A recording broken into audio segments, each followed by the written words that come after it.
હાલ અમિતાભ બચ્ચનને લઈને એક દુઃખદ સમાચાર સામે આવી રહ્યા છે। બાંદ્રામાં અભિનેતા સલમાન ખાનના ગેલેક્સી એપાર્ટમેન્ટની બહાર સુરક્ષા ફરજ પર રહેલા મુંબઈ પોલીસના એક કોન્સ્ટેબલનું ફરજ પર રહેતા ત્યારે હૃદયરોગના હુમલાથી મૃત્યુ થયું હતું। કોન્સ્ટેબલના ગણેશ રાય તે શુક્રવારે સાંજે 6 વાગે ગેલેક્સી એપાર્ટમેન્ટની બહાર ગાર્ડ ફરજ પર હતા। અહેવાલો અનુસાર ફરજ પર હતા ત્યારે ગણેશને અચાનક બેચેની થવા લાગી હતી। તેમને તાત્કાલિક ભાભા હોસ્પિટલમાં ઇમરજન્સી વિભાગમાં સારવાર માટે લઈ જવામાં આવ્યા હતા અને જ્યાં ડોક્ટરોએ તેમને મૃત જાહેર કર્યા। મુંબઈ પોલીસ વિભાગમાં શોક ગણેશ રાય તે મુંબઈ પોલીસના LA4 યુનિટમાં પોસ્ટેડ હતા। એવું કહેવાય છે કે જે તેઓ અગાઉ ભારતીય સેનામાં સેવા આપી ચૂક્યા હતા અને બાદમાં મુંબઈ પોલીસમાં જોડાયા હતા।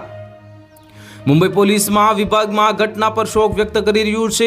આસામમાં આવેલા વિનાશક પૂરે હજારો પરિવારોના જીવનને બરબાદ કરી દીધા છે। આ મુશ્કેલ સમયમાં અસંખ્ય વ્યક્તિઓ અને સંસ્થાઓ રાહત કાર્ય કરી રહી છે। ત્યાં દરમિયાન એક અહેવાલમાં દાવો કરવામાં આવ્યો છે કે બોલિવૂડ અભિનેતા સલમાન ખાને એક નોન ગવર્મેન્ટ ઓર્ગેનાઇઝેશન સાથે એટલે કે NGO સાથે મળીને અર્ધ કાર્યમી જે ઘરોનું નિર્માણ શરૂ કરી દીધું છે। સલમાન ખાનની સંસ્થા બિંગ હ્યુમન અગાઉ આપત્તિગ્રસ્ત વિસ્તારોમાં જરૂરિયાતમંદોને ખોરાક પૂરો પાડી ચૂકી છે। હવે અહેવાલ અનુસાર રાહત કામગીરીનો બીજો તબક્કો શરૂ થઈ ગયો છે જેમાં પૂર પીડિતોના પુનર્વસન પર ખાસ ધ્યાન કેન્દ્રિત કરવામાં આવશે। અહેવાલ અનુસાર આસામમાં વિસ્થાપિત પરિવારો માટે 500 અર્ધ કાયમી ઘરો બનાવવાની યોજના ચાલી રહી છે।